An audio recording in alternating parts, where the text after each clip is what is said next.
Hello friends, welcome back to my YouTube channel. My name is Vatika Singh. In today video, we will know about the B.Ed third semester math lesson plan. But before starting this video, don't forget to subscribe my channel and press the bell icon for further upcoming videos. तो चलिए friends, हम इस video को start कर लेते हैं। Math में lesson plan बनाने के लिए फ़र्स्ट ऑफ ऑल आपको सबसे पहले अपने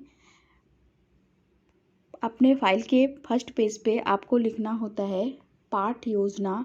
इसको हम हेडिंग या टैग लाइन कहते हैं। इसको बिल्कुल ही बीचों बीच सेंटर में बोर्ड में और बहुत सुंदर ढंग से आपको इसको लिखना होता है। बट पहले हम यह जान लेते हैं कि यह पाठ योजना का मतलब क्या होता है, इसका मतलब क्या होता है। पाठ योजना किसी पाठ के आवश्यक बिंदुओं की एक रूपरेखा होती है जिसे हम लेसन प्लान पाठ योजना कहते हैं। उसके बाद आप लिखते हो छात्रा अध्यापिका का नाम। जिस आपका जो भी नाम होता होगा आप यहाँ पे आपको नाम लिखना होता है। उसके बाद आप लिखते हो विद्यालय का नाम। आप जिस भी विद्यालय से अपना B.Ed BTC DLED कर रहे होते हैं उस विद्यालय का आपको यहाँ पे नाम लिखना होता है। उसके बाद आप लिखते हो दिनांक। जिस डेट को आप अपना लेसन प्लान बनाते हो, आज जिस डेट को आप टीचिंग के लिए जाते हो उस डेट को आपको दिनांक में लिखना होता है। उसके बाद आप लिखते हो विषय। जिस विषय में आप अपना पाठ योजना लेसन प्लान बनाते हो उस विषय को आपको विषय में लिखना होता है। जैसा कि आप यहाँ पे देख पा रहे होंगे, विषय में हमने लिखा हुआ है गणित। इसका मतलब यह है कि हम गणित सब्जेक्ट में अपने पाठ योजना को बना रहे हैं। उसके बाद आप लिखते हो चक्र। टीचिंग करने के दौरान जो भी पीरियड आपको बच्चों को पढ़ाने के लिए दिया जाता है उसी पीरियड को आपको चक्र में लिखना होता है। जैसा कि आप यहाँ पे देख पा रहे होंगे, चक्र में हमने लिखा हुआ है फर्स्ट। इसका मतलब यह है कि बच्चों के पढ़ाने का पीरियड यहाँ पे हमारा फर्स्ट है। उसके बाद आप लिखते हो कक्षा। आप जिस भी कक्षा के लिए अपनी पाठ योजना को बनाते हैं उस कक्षा को आपको कक्षा में लिखना होता है। जैसा कि आप यहाँ पे देख पा रहे होंगे, हमने क्लास कक्षा में 6 लिखा है। इसका मतलब यह है कि हम 6 क्लास के लिए अपनी पाठ्य योजना बना रहे हैं। उसके बाद आप लिखते हो उपविषय। अगर आपका उपविषय है तो आप लिखोगे, अदरवाइज़ आप उपविषय नहीं लिखोगे। यहाँ पे उपविषय में हमने लिखा हुआ है रेखा गणित। इसका मतलब यह है कि हमारे यहाँ पे उपविषय रेखा गणित है। उसके बाद आप लिखते हो समय।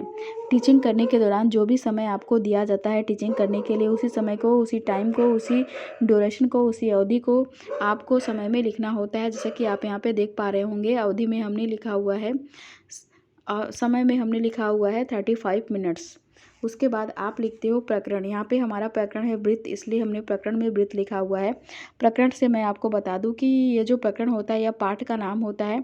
इसको बिल्कुल ही बीचों बीच सेंटर में बोर्ड में और बहुत सुंदर ढंग से आपको इसको लिखना होता है। उसके बाद आप एक ऐसी सीधी लाइन खींच देते हैं, इसे हम ब्लैक बोर्ड एंट्री कहते हैं। इसे हम विषय का इंडेक्स भी कहते हैं। और इस ब्लैक बोर्ड एंट्री में हमने आपको विषय के बारे में संक्षिप्त में सारी जानकारी दे रखी है। उसके बाद आप लिखते हो सामान्य उद्देश्य। तो पहले मैं आपको बता दूं कि यह सामान्य उद्देश्य क्या होता है। जो विषय आप बच्चों को पढ़ाने जा रहे हैं उस विषय से बच्चा क्या सीखेगा उसे ही हम सामान्य उद्देश्य कहते हैं।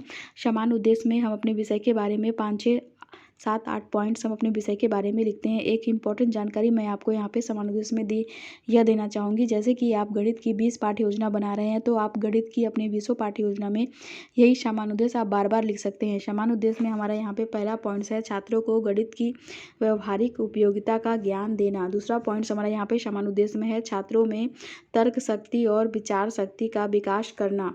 तीसरा पॉइंट्स हमारे यहाँ पे सामान्य उद्देश्य में है छात्रों का बौद्धिक और मानसिक विकास करना। चौथा पॉइंट्स हमारे यहाँ पे सामान्य उद्देश्य में है छात्रों में अनुशासनात्मक गुणों का विकास करना।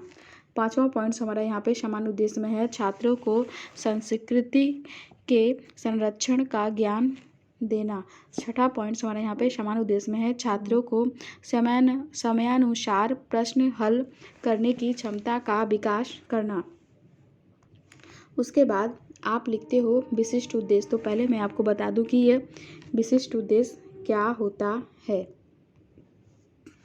विशिष्ट उद्देश्य, जो पाठ आप बच्चों को पढ़ाने जा रहे हैं उससे बच्चा क्या सीखेगा उसे ही हम विशिष्ट उद्देश्य कहते हैं और उसे ही हम विशिष्ट उद्देश्य में लिखते हैं। विशिष्ट उद्देश्य हमारे 3 प्रकार के होते हैं। पहला हमारा होता है ज्ञानात्मक उद्देश्य, दूसरा हमारा होता है बोधात्मक उद्देश्य, तीसरा हमारा होता है कौशलात्मक उद्देश्य, इन तीनों उद्देश्यों में लगभग आपको 2-2 पॉइंट्स लिखने होते हैं। ज्ञानात्मक उद्देश्य में पहला पॉइंट्स हमारा यहाँ पे है छात्रों को वृत्त संबंधित प्रश्नों की हल करने की प्रक्रिया का ज्ञान देना। दूसरा पॉइंट्स हमारा यहाँ पे ज्ञानात्मक उद्देश्य में है छात्र वृत्त के व्यास, त्रिज्या तथा जीवा के विषय में जान सकेंगे। बोधात्मक उद्देश्य में पहला पॉइंट्स हमारा यहाँ पे बोधात्मक उद्देश्य में है छात्रों को वृत्त संबंधी प्रश्नों को हल कराने का ज्ञान देना। दूसरा पॉइंट्स हमारा पे बोधात्मक उद्देश्य में हमारा यहाँ पे दूसरा पॉइंट्स है छात्रों को प्रत्येक वस्तु को वृत्त के आधार पर गणना करने योग्य बनाना। कौशलात्मक उद्देश्य में पहला पॉइंट्स हमारा यहाँ पे है छात्रों की वृत्त के तथ्यों का संकलन करने योग्य बनाना। दूसरा पॉइंट्स हमारा यहाँ पे कौशलात्मक उद्देश्य में है छात्रों को वृत्त के महत्व को समझने योग्य बनाना। उसके बाद आप लिखते हो सहायक सामग्री। तो पहले मैं आपको बता दूं कि यह सहायक सामग्री क्या होता है। बच्चों को ब्लैक बोर्ड में जो भी टॉपिक समझाने के लिए जिस सामग्री का यूज करके आप बच्चों को वह टॉपिक एक्सप्लेन करते हो, बच्चों को वह टॉपिक आप समझाते हो, उसे ही हम सहायक सामग्री कहते हैं। और सहायक सामग्री के रूप में आप लिख सकते हो चाक, डस्टर, लपेट, श्यामपट्ट, प्रकरण से संबंधित सहायक सामग्री आदि।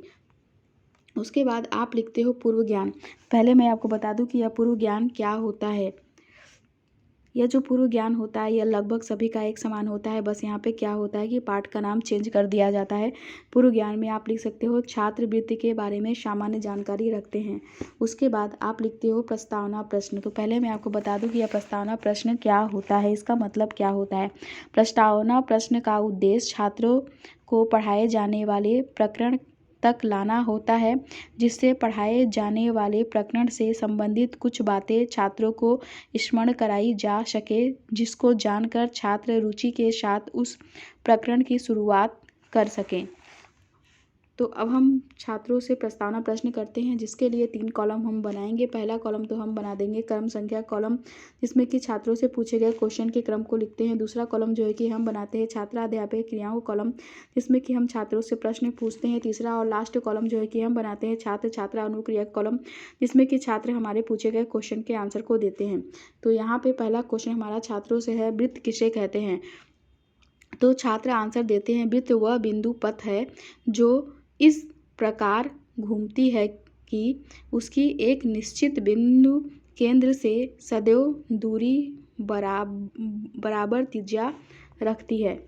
दूसरा क्वेश्चन यहाँ पे हमारा छात्रों से है, जीवा किसे कहते हैं। तो छात्र आंसर देते हैं परिधि के 2 बिंदुओं को मिलाने वाली रेखा जीवा कहलाती है। तीसरा क्वेश्चन यहाँ पे हमारा छात्रों से है, एक रेखा पर दूसरी रेखा लंब कब हो सकती है। तो छात्र आंसर देते हैं एक रेखा पर दूसरी रेखा 90 डिग्री का कोण बनाती हुई खींची जाए तो वह लंब होती है।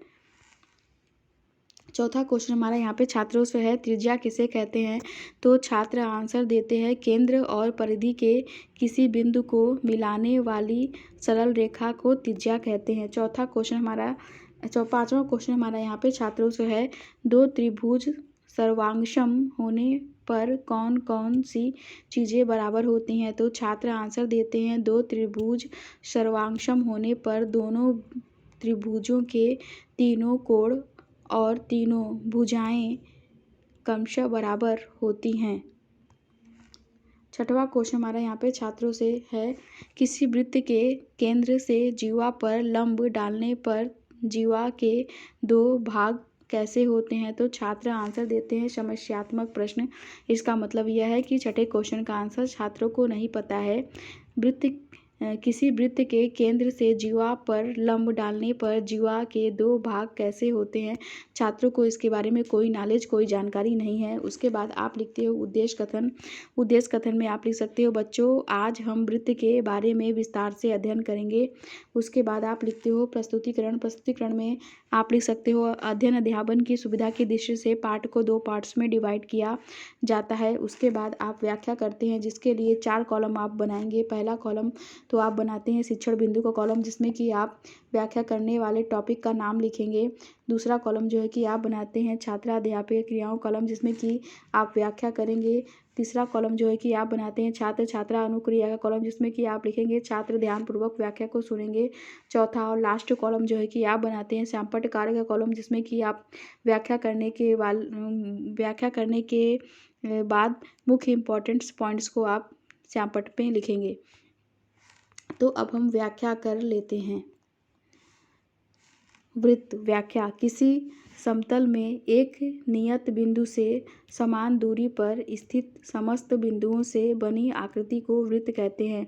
उस नियत बिंदु को वृत्त का केंद्र तथा उस दूरी को वृत्त की त्रिज्या कहते हैं। चित्र में हम देखते हैं कि वृत्त का केंद्र O तथा रेखाखंड OP त्रिज्या है। वृत्त के सूत्र: पहला, वृत्त का व्यास बराबर होता है 2r। वृत्त की परिधि बराबर होता है 2πr। वृत्त की परिधि बराबर πd। वृत्त का क्षेत्रफल बराबर πr²। वृत्त की त्रिज्या बराबर रूट में वृत्त का क्षेत्रफल अपॉन पाई। छात्रों से व्याख्या करने के बाद हम श्यामपट्ट कार्य के कॉलम में चित्र हम बनाते हैं। केंद्र त्रिज्या, जैसा कि आप यहाँ पे देख पा रहे हैं, चित्र हमने बनाया है। श्यामपट्ट पे हम चित्र बनाएंगे। केंद्र जो कि O और P है, त्रिज्या हमारा केंद्र, यहाँ पे केंद्र O है और त्रिज्या हमारा OP है। व्याख्या करने के बाद हम छात्रों से बोधात्मक प्रश्न करते हैं, जिसके लिए हम 3 कॉलम बनाएंगे। पहला कॉलम तो हम बनाएंगे बोधात्मक प्रश्न का कॉलम, जिसमें कि हम छात्रों से पूछे गए क्वेश्चन के क्रम को लिखेंगे। दूसरा कॉलम जो है कि हम बनाते हैं छात्राध्यापक क्रियाओं कॉलम, जिसमें कि हम छात्रों से प्रश्न पूछेंगे। तीसरा और लास्ट कॉलम जो है कि हम बनाते हैं छात्र छात्रा अनुक्रिया कॉलम, जिसमें कि छात्र पूछे गए क्वेश्चन के आंसर को देते हैं। तो यहाँ पे पहला क्वेश्चन हमारा छात्रों से है, वृत्त किसे कहते हैं? तो छात्र आंसर देते हैं, किसी समतल में एक नियत बिंदु से समान दूरी पर स्थित समस्त बिंदुओं से बनी आकृति को वृत्त कहते हैं। दूसरा क्वेश्चन हमारा यहाँ पे छात्रों से है, वृत्त की परिधि का सूत्र क्या होता है? तो छात्र आंसर देते हैं, वृत्त की परिधि का सूत्र 2πr होता है।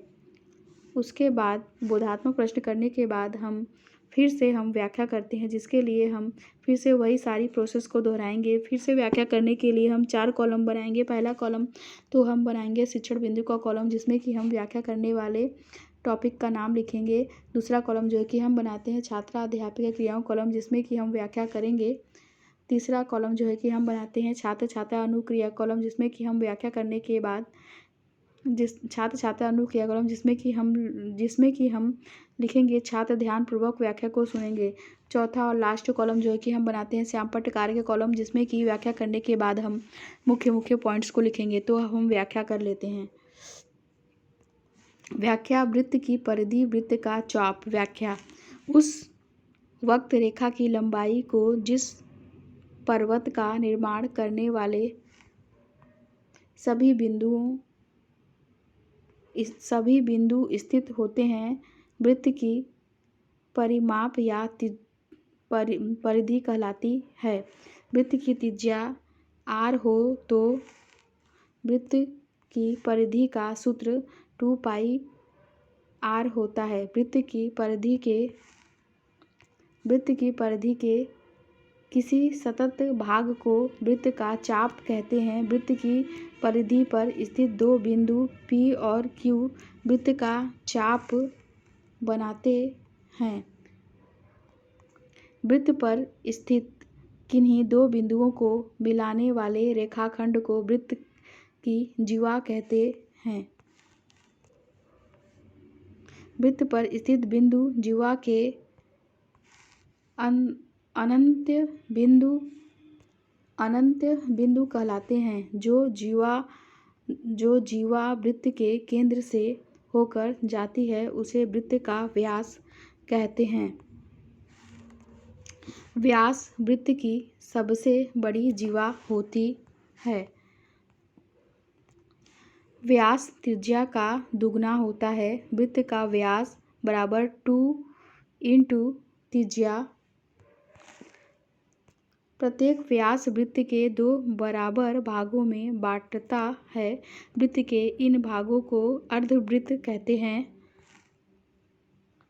अर्धवृत्त के सूत्र: अर्धवृत्त की परिमिति बराबर होता है ब्रैकेट में n+2 ब्रैकेट बंद इंटू r बराबर ब्रैकेट में π+2 ब्रैकेट बंद इंटू d/2। अर्धबिंदु का क्षेत्रफल बराबर है 1/2 पाई r स्क्वायर बराबर 1/8 पाई d स्क्वायर। व्याख्या करने के बाद हम श्यामपट्ट कार्य में मुख्य पॉइंट्स के रूप में हम श्यामपट्ट कार्य में डायग्राम बनाते हैं। जैसा कि आप यहाँ पे देख पा रहे होंगे, हमने डायग्राम बनाया है श्यामपट्ट में। व्यास जीवा DOC व्यास AB जीवा। व्याख्या करने के बाद हम छात्रों से बोधात्मक प्रश्न करते हैं, जिसके लिए हम 3 कॉलम बनाएंगे। पहला कॉलम तो हम बनाते हैं बोधात्मक प्रश्न का कॉलम। दूसरा कॉलम जो है कि हम बनाते हैं छात्राध्यापक क्रियाओं कॉलम। तीसरा और लास्ट कॉलम जो है कि हम बनाते हैं छात्र छात्रा अनुक्रिया का कॉलम। तो पहला क्वेश्चन हमारा यहाँ पे छात्रों से है, वृत्त का चाप किसे कहते हैं? तो छात्र आंसर देते हैं, किसी सतत भाग को वृत्त का चाप कहते हैं। दूसरा क्वेश्चन हमारा यहाँ पे छात्रों से है, वृत्त की जीवा किसे कहते हैं? तो छात्र आंसर देते हैं, वृत्त पर स्थित किन्हीं 2 बिंदुओं को मिलाने वाले रेखाखंड को वृत्त की जीवा कहते हैं। छात्रों से बोधात्मक प्रश्न करने के बाद छात्रों को हम गृह कार्य देते हैं। गृह कार्य के रूप में हम छात्रों को दे सकते हैं, बच्चों आप सब अर्धवृत्त के बारे में अच्छे से पढ़कर आइएगा। अगर आपको हमारा ये वीडियो अच्छा लगता है तो आप हमारे वीडियो को लाइक करिए, कमेंट करिए। आपका सपोर्ट हमें ऐसे ही वीडियो बनाने के लिए प्रेरित करता है। इस पाठ्य योजना की PDF लिंक हमने डिस्क्रिप्शन बॉक्स में दे रखी है।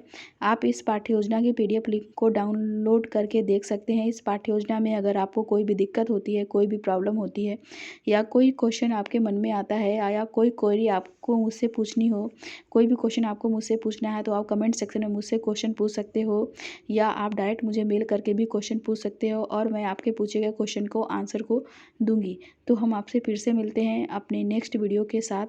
Thank you so much for watching my video and subscribe my channel.